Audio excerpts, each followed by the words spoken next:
Welcome to the second episode of Triton Nation Podcast, brought to you by the Pacifica Athletic Network. I'm your host, Brandon Gonzalez. Excited to have guests on the show, Rob Wigod, our CIFSS Southern Section Commissioner, and the newest member of the Pacific Christian coaching staff, 15-year MLB veteran, Chris Gomez. Thank you guys for being here. Yeah, good to be here. Well, thanks for having me. Appreciate it. Yeah, of course. So a little bit for our listeners that may have been missed last week and listening for the first time, the hope for this podcast, and we were kind of talking about earlier is to be an outward-facing, kind of education-based podcast. Our hope and our goal is to be a platform where people in our community, high school athletes, can come and listen and learn more about what's going on during specifically these times. If it's recruiting during a pandemic, what does it look like to be playing during a pandemic? Sports medicine, what are good practices to be on social media? So those are the hope for this podcast, is to be very education-based, very outward-facing, outward-focused in that sense. But this week, I'm excited because it's going to be a get-to-know episode, a get-to-know session with your CF Commissioner Rob and Chris Gomez. Rob, thank you for your time. You're a busy man. I want to just start off by saying I know at Pacifica, we appreciate everything you're doing right now with the pandemic and with COVID and getting kids returning to play. It's not an easy task by any means, and we appreciate that you guys are still moving forward, because I'm excited about beach volleyball. I heard that one was talked about yesterday.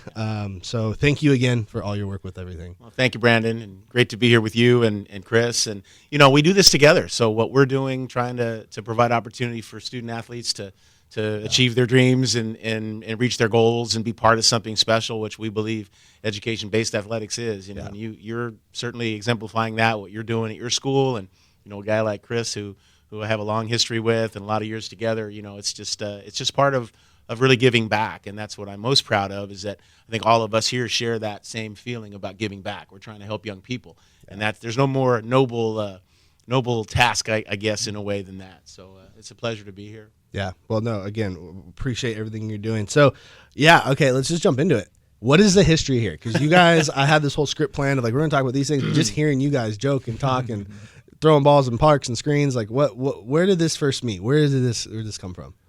Well, he was my high school coach. I mean, so he's a big part of my life. Baseball has been a huge part of my life, and high school sports is, I've been fortunate enough to play baseball and reach the highest levels and achieve my dreams. But I look back at my career, and my high school career was one of my best times playing baseball.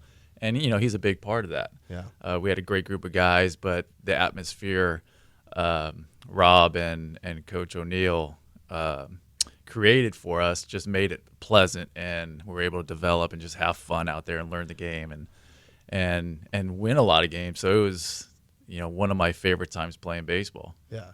And, Chris, for our listeners that may not know fully, so Chris, you Southern California native, went to Lakewood High School, right? Yep. LMU for a couple years, and then Long Beach State. Yes. Was I correct with the 15 years or so in the MLB? Is that right? Yeah, you're fine. 15 and change. I don't know how they. I don't know either. Actually, it's parts of 16, but it's in time it's 15 and change. Okay. Yeah, I don't know. And I think what I love about you is you're so humble about it. But playing in a World Series, that had to have been just a top pinnacle point of your career. What was that like a little bit? Yeah, stressful. It's just incredible. I mean, to compete against the best and beat the teams you have to beat to get to a World Series, it takes a special group. And from day one, you could tell that we had a group that could carry through and get to that point and even win it. We ran into probably one of the best teams in the history of baseball, the '98 Yankees. But, that doesn't diminish what we're able to accomplish. And that group was a special group. We're still in touch today through text threads and, events at Petco Park. And so those types of teams don't come around every year. And I'm just glad to be a part of it. It's something I can kind of hang my hat on and look back and just be really appreciative. Yeah. It wasn't easy. I'm glad I got through it and had try to have as much fun as possible. And it's just something that I'm truly proud of. I mean, not many people can say they did that at all. So backpedaling a bit, though, I want to jump in. You opened up with saying how much of a influence and impact high school baseball had for you. Where did Rob come into that? I mean, Rob, I imagine you're still young now, Rob. You look great, but No, younger. I was much younger then. But a younger coach, probably sophomore. I guess, Rob, you're saying high schools back then were 10 through 12, Right. Lakewood High School's in the Long Beach Unified School District. And at that time, we were 3-year high schools, so we didn't get these guys until they were in 10th grade. Okay. So that's when I first met Chris as a 10th grader, and when he came to Lakewood High, he was a guy. I mean, he looks like he could play now, and he was kind of a skinny guy. He'll tell you that. And the one thing about him is, and I remember this very clearly, and I remember when he first came out, and we knew of him as a youth player. There's a great local youth program. I'm sure he'll mention that too, but we knew who he was. He was an all-star guy in kind of the youth program. But the one thing about him, it was all about his hands. Like they said, this guy's skinny, but he's got great hands. And as a middle infielder, it's like one of the best things you can have. And I just remember the first thing, when Chris came out, I was like, well, they're right. He's kind of skinny. But he did. He had these great hands, and from there, like I said, we have more to get into. But, he came there as a 10th grader, and really from then forward, just had a tremendous, tremendous career with us. And the thing about him that I have said consistently, and I always will, from the moment that Chris would get on the field, he would do it correctly. I mean, if he was going to throw the ball, he was going to throw it right. If he was going to field it, he was going to field it right. If he was going to be in the batting cage, he was going to hit it right. If we were doing any kind of game situations, he was going to do it right. Yeah. And he wasn't one of these rah-rah guys, where he did all the speeches and did all the stuff to draw attention to himself. The way he approached it, which I have had incredible respect for him, and all the 17 years I coached high school baseball, this guy exemplified exactly what you would want a player to be. That was the way he loved the game so much that he was never going to come out and throw the ball somewhere like this, or do something stupid, or just to goof around and stuff. Yeah. And not because he was trying to put on a show for anybody or trying to have people draw attention to him. He just led by example, and I can't say enough about that and how special that quality is in him. And I saw it every single day. Like whatever it was that he was involved in, he was going to do it correctly, and didn't have to be told, didn't have to be, reminded of what we were trying to accomplish, and that's what I really say is a credit to him. He brought that from the first day, and I know he had an older brother that played, and maybe he wanted to play, I think, because of his older brother a little bit, and his nickname was Little. That's what I do remember that. His nickname was Little. His brother always called him Little. Awesome. We didn't call him that, but that was his nickname at first, and then he was Go-Go. But, as I said, I'm just so incredibly proud of him from those days. And then, of course, now being the great family man that he is, and his wife and his sons, and giving back to all of the young people that he's going to give back to and already has given back to, taking his experiences and going forward with those to really help others and learn from that. So it's a great story, and you're lucky to have him, and I'm really excited to see what he does with your program. Brandon, I might have heard. We do these podcasts every day? Hey. I'm speaking the truth, guys. I appreciate it. Well, I think I heard before that you might just offered him a coaching job. We gonna have Rob on staff at Pacifica. That'd be great. You got the budget for it? I'll make it work. So, Chris, what was Rob like as a coach? I know Rob as a commissioner, and now I'm starting to get to know him, I feel like, better as a person, as a friend. But what was he like as a coach? Not too many people could say they coached with the CIFSS Commissioner. What was that like? I think he just created an atmosphere where we could go out and play. I mean, he would hold us accountable. I don't know if he had too many guys that would get out of line. I don't recall that. But I think they approached it the right way, where they created an atmosphere where we were out there having fun. They gave us responsibility to get the field taken care of, and all those types of responsibilities. But I never felt added pressure from Rob or Spud O'Neill. So to me, that's I think the best way to have kids perform at their best. Yeah, hold them accountable. You have to go about it the right way, but create an atmosphere where we're allowed to have fun and be our best, and not have that tension and stress put upon us, because the game's hard enough. It's a hard game, and any coach or manager that wants to add stress and make it more difficult. I just never understood that. So I really appreciate that. And and outside of the baseball, it's not outside of it, but I always just felt the support from Rob. Like even through like the recruiting process for college and stuff. I mean, he took me to, I think, both my recruiting trips to Cal State LA and Loyola. And so he was always there for me. Always felt supported. Always someone to lean on. And I'll always be appreciative of that. You know, I'm gonna hope I don't get any of my viewers too upset, but I'm gonna say how much I appreciate that, and what I think that is a distinct difference between high school athletics and, in my opinion, and club sports. That I was in that club field for so many years, and it is such a cutthroat. You got to get the wins. You got to find the kids. I mean, it's not. I don't know too many club coaches that are taking their students to recruiting trips. I know plenty of high school coaches that are doing that, who care more about the person and where they're going to go in life and what they're going to do and what's going to be next. So that story, Rob, like I haven't heard that, but that like it makes me be proud to be in high school athletics because I think that's what it's about. Well, you know, and I appreciate what Chris said about the kind of philosophy, and we do have to credit Spud O'Neill. He's the head coach at Lakewood then, still is. Yeah. He's still there. Still there. He's heading for his 900th win. Spud, we're going to have you on the show next. You got to have him on. He's an incredible guy. I thought you were going to say 900th season. Well, it's probably that. But yeah, he's heading for 900 wins, which is an incredible number. Wow. That's 45 years of 20 wins a is year. So he's an icon in high school baseball, and I was fortunate enough. I spent 14 years as his assistant coach, and he gave me a lot of freedom and authority, if you will, to kind of do what I wanted. Throwing without a cage. What I felt, that too. But sometimes a great relationship, and I know Chris knows this too, in all his years in the different levels that he's played. When you have assistant coaches, sometimes they have a strength that the head coach doesn't have, and then the head coach has a strength maybe the assistant doesn't. And that was, I think, Spud and I, why we worked so well together. There were certain things that I brought to the program that were not necessarily his strengths, and obviously there were some things that he brings and still does that were not mine. But Chris is right. The game of baseball, sometimes coaches really want to overmanage. They want to take control of everything that the players are doing. They want to call every pitch. They want to tell them when to steal the base. They want to tell them when to swing the bat. They want to tell them everything that's going on. And I want to give Spud O'Neill credit because our plan was we worked hard. I mean, we were going to work hard, and that was going to be the deal. We were going to prepare, and we were going to work hard, and we were going to get in condition. A lot of baseball teams don't think about that. And we were going to get in condition, and I was kind of in charge of that. And the soccer players. But the point being that, when it's later in a game and it's hot and you're, battling in extra innings, who's the one that's going to have that strength to stay with it? And sometimes people don't think about that in baseball. The guys will wear out. So we were doing that, but we let them play. He's right. When we got to the game, it was their game to play. And Chris, when he got on first base, and I coached first base, and I'd look at him, and he knew. He goes, if I'm going to go, I'm going to go. And I go, yeah, I'm not telling you.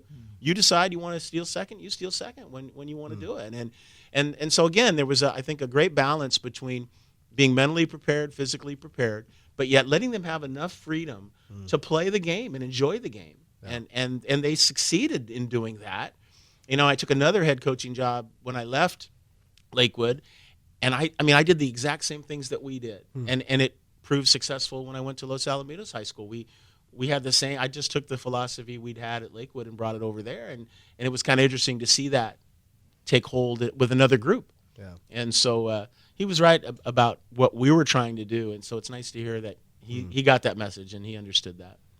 Yeah. No, it's encouraging. Again, it's encouraging to hear the value high school athletics. Can we go back to the conditioning? Yeah, let's go. I want to hear.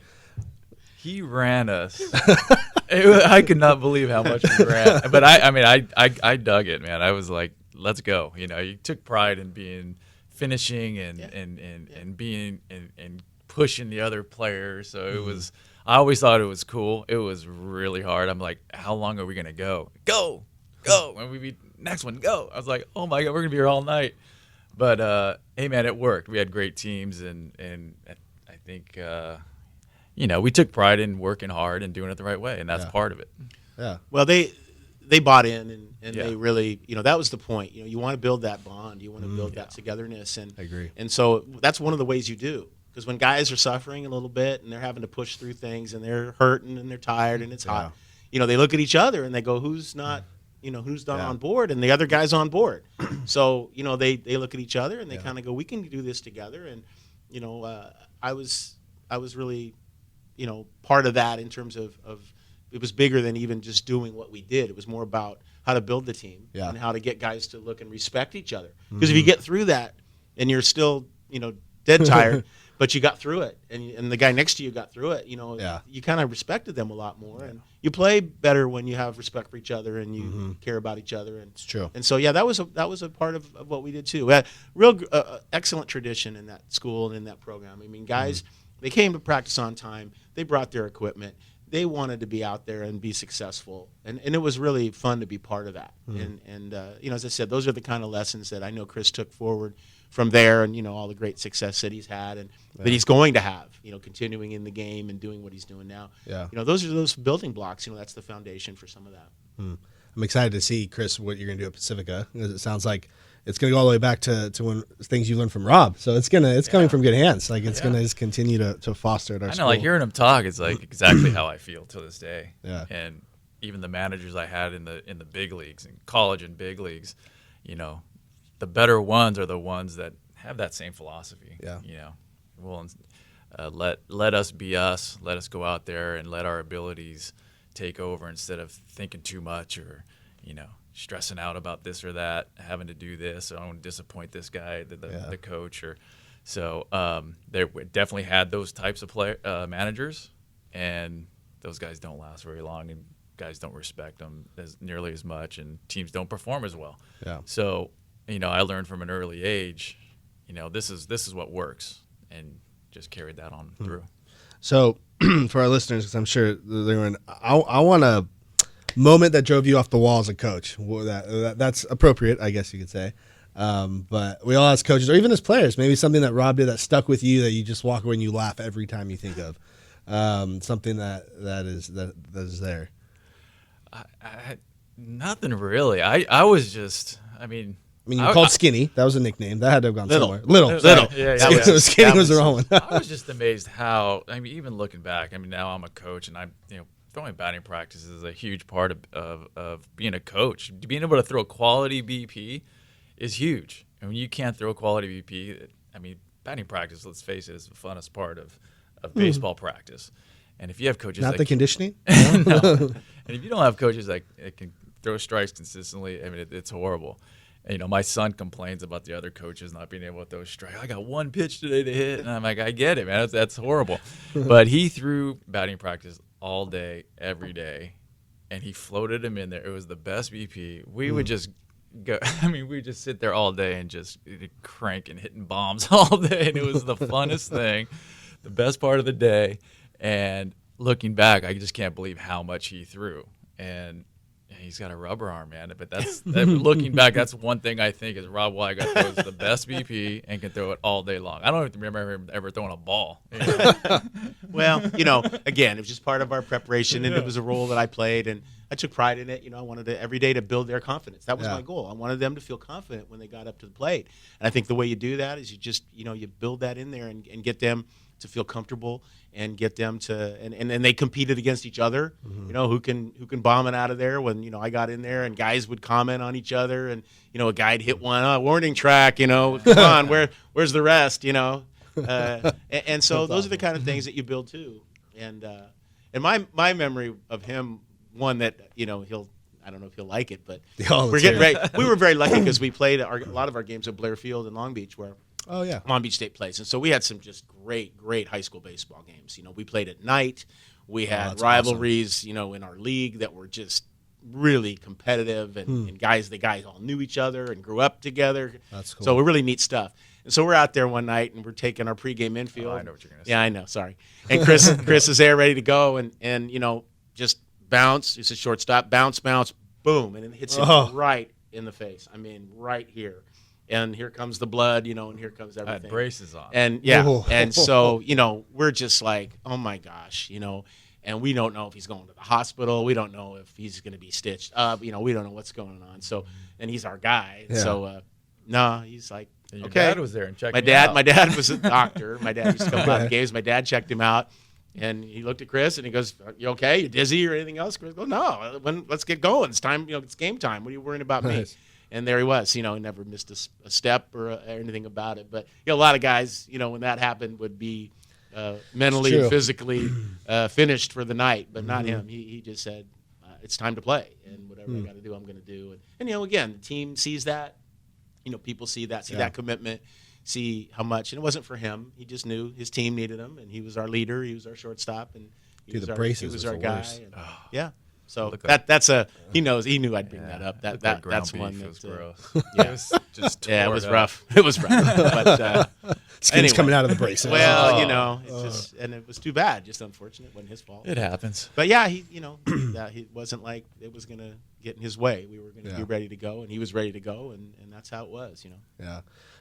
Okay, switching gears a bit, Chris, hired as our new founding baseball coach. We're excited. I think we've had plenty of talks. I feel like we've kind of built some of a friendship through all this. What are some goals you have? What are you excited about coming in and being the first of the first? Putting everything you do is what will have been done, right? You're not following someone's footsteps. Has that set in by now, or what are some thoughts on that? Yeah, I just want to focus on building a culture along the lines of what we're saying, where kids are taking ownership of the team. They're going about it the right way. I'm not harping on them every day to do this, do that. We kind of build that foundation early where it's kind of just running on its own, where they're showing up on time. There's focus on every task at hand, doing it the right way. Like Coach Rob said, if you're going to play catch the right way. Yeah. Watch it in the glove, try to hit the guy in the chest. Little things like that. If you're going to run the bases, run them the right way. If you're going to practice, let's just do it right. And I think if you just build that culture of just doing it the right way and give the kids ownership of the team, I just think that's how they'll function the best. I don't know how many games we'll win. Talent, you do need talent, but I think if you go about it that way, you're gonna see what the potential of that team is. I think they'll play at their best, and then you can look up and hopefully you win a bunch of games. But if you don't, you went about it the right way, and you can feel good about yourself. And that's all you can really do. I would never say you got to win this many games or that. Baseball doesn't work that way. You can just go out, try to do it the right way, and if you do that, hopefully you win some games. Rob, any words of wisdom for him founding a program? I couldn't agree with him more. And I think, again, I want to reemphasize, Chris has that attitude, and it wasn't me that he had that when I met him as a 10th grader. That's who he is, about doing things right, putting in the work. And again, not a guy who wants to be the big flashy notice me guy. He really does lead by example, and as a head coach, he'll lead by example, and he'll need to say the words that need to be said to his team. But he's someone that obviously a 15-year career in Major League Baseball is incredible and phenomenal, even reaching the World Series. But I guess what I would want people to know is a lot of people will think of Chris Gomez and think of that. And to me, Chris Gomez is so much more than that 15-year Major League Baseball player. As soon as he was finished, he's a family man. His wife, I remember when they met, when he was in college at Loyola. Margarita, she's wonderful. Their boys, the moment I think his career ended, and he told me, I'm going to be the dad and the husband and make sure that I'm as much involved in my young boys' lives and my family's life, because you do miss a lot. To have that kind of a career, you're going to be away from home, and you're going to be in situations that you really, take you out of your family life, so to speak. It's a big sacrifice that your wife and children have to make. Yeah. And so, like I said, for him to come from that experience and then just immediately go 100% into I'm husband, I'm dad, I'm going to be here in every aspect of my family's life, that's first. And now the fact that he wants to be part of coaching high school baseball, which he's been doing, but now to take his own program and start that from scratch, it just says so much about this guy. And so, as I said, I'm so proud of him, incredibly proud of him. Whether he'd played one moment of Major League Baseball or not, he'd still be the same guy. Yeah. And that's what I guess, if we're talking about getting to know, I want the Pacifica Christian folks to know this is really who you've got. It's not it's not a Major League Baseball player. You've got Chris Gomez, the man, who is much bigger and better than even that incredible achievement. And that's who I know and have known for a long time. So I'm just excited for you. I'm excited for your school, your young players that you're going to have. I just think, it's going to be a great experience for you. I will certainly be watching and tracking. We'll have a bench. We'll have a spot for you, Rob. Well, listen, I just, it's great. It's just great to hear that you're going to take this program and start from day one. And, as I said, I couldn't be prouder of who you are as that person, even more so than all the achievements that you've had. And I think that's the most important thing. Well, as we kind of wrap up our time, I wanted to pull up one photo for you guys, and Mariah will pull it up here on the screen.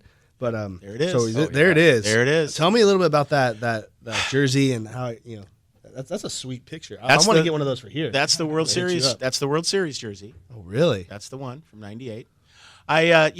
Chris and I have stayed in touch over the years, obviously, and sometimes more often than others. But I just the one there and the one next to him is Damian Easley, who was a teammate of Chris's. Oh, really? Yeah. Same school? Yeah, at Lakewood High. And Damian and Chris were teammates together. Both had 15-year careers in the major leagues. And so, did he play football too somewhere? No, that's a guy named Kenny Easley. That's a UCLA All-American. That's another story. Sorry. I was like, but anyway, so both those guys, and they were both on the same team that won a championship, a Southern Section championship at Lakewood. And so when they were both done with their careers, I said to both of them, my office has a bunch of different things in it. And I said, I would be incredibly proud to have jerseys from you guys. And so Chris said, hey, I've got one. He goes, I've got one autographed. It's from '98. And I said, hey, I'll put it up. I'm not putting it on eBay. I'll put it up. And so he did. He sent it to me, and I obviously got it framed. And then I invited him up to the office, and he came up and we had lunch and wanted him to see it in person. So it's been hanging there. This is my 10th year as commissioner. I was assistant commissioner for 11 years before that, and I can't exactly remember the year you gave it to me, but it's been in my office ever since he gave it to me, and same with Damian. So just something, I'm really proud of both those guys, and then people recognize it. They come in my office and they go, "Oh, hey, you use it? Yeah, that's Chris from the Padre. Oh, yeah." So it's kind of cool. Fun fact on our end, and then we'll wrap it up. But my father-in-law is a huge Padres fan, and he found out we hired you, and he one day gave me this card. He said, "Could you have him sign this? This is a baseball card." And I'm like, "Sure." And I felt so I was like, "Chris, do you mind?" You're like, "I don't care." And he just signed it. But hey guys, thank you for being here. Rob, thank you for taking the time. I know you're a busy schedule. Family man, thank you. I'm excited to see what you do at Pacifica Christian. Thank you to our listeners for logging on. Visit us on social media, Facebook, Instagram. And podcasts as well. Hopefully you guys have a great week. Go Tritons.